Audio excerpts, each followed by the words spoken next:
Let's continue our previous topic. Article. When don't we use definite article? Qachon biz aniq article ya'ni theni ishlatmaymiz? Talking about something in general.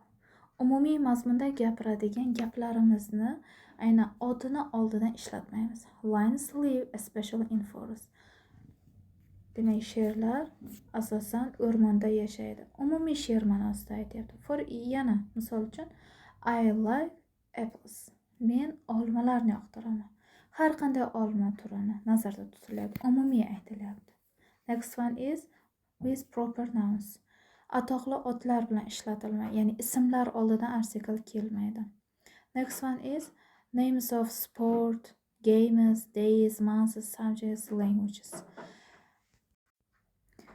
Sport, o'yin nomlari, hafta kunlari, oy nomlari va maktabda yoki o'quv ta'lim joylarida o'tiladigan fan nomlari oldidan, shuningdek til nomlari oldidan article ishlatilmaydi.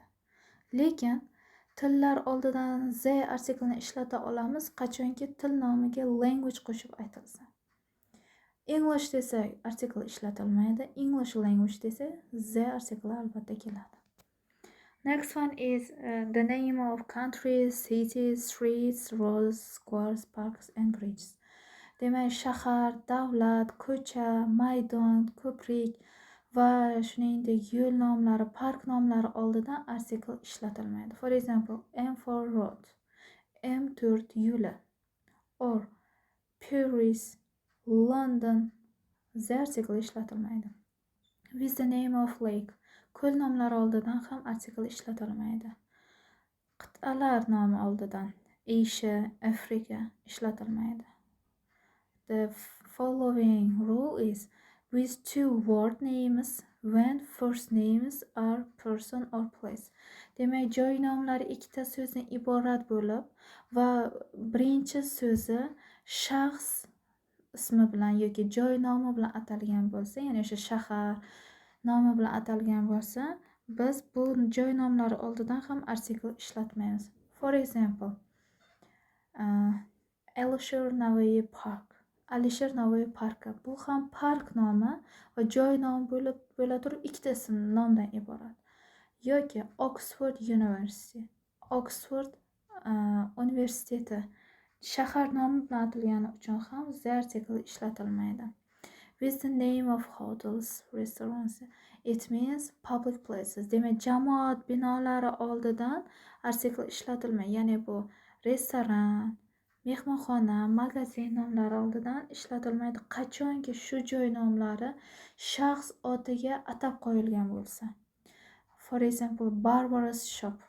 Barbaraning magazini degan ma'noni bildiradi va shunday nomlar tarkibida ko'plik qo'shimchasi s va possessive case ya'ni apostrophe s ham qatnashgan bo'ladi. Shu holatlarda biz the article-ni ishlata olmaymiz. Next one is by plus transport.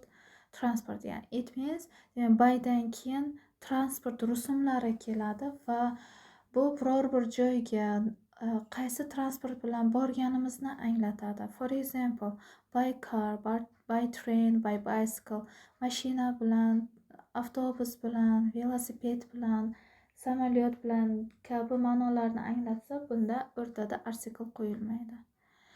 The last one is the names of illnesses. Kasallik nomlari oldidan the article ishlatilmaydi.